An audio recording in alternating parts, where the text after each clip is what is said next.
এখান থেকে দিদির জন্য দুটো ফুল নেওয়া হয়ে গেলে আমরা এখন দাঁড়িয়েছি কেক নেওয়ার জন্য। আর আমরা এখান থেকে এই কেকটা ফাইনাল করি। আমাদের সবকিছু নেওয়া হয়ে গেলে আমরা চলে আসি দিদি বাড়িতে।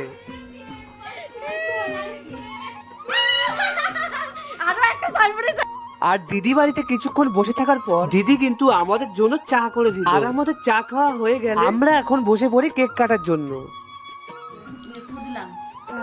দাও দাও happy birthday to you happy birthday to you এনে ভাই। আরে অসুবিধা নেই, আরো আছে, আরো খাবো। বলছি আমি কাটাবো না, তাও বলছে কাটাবো। আমাদের কেক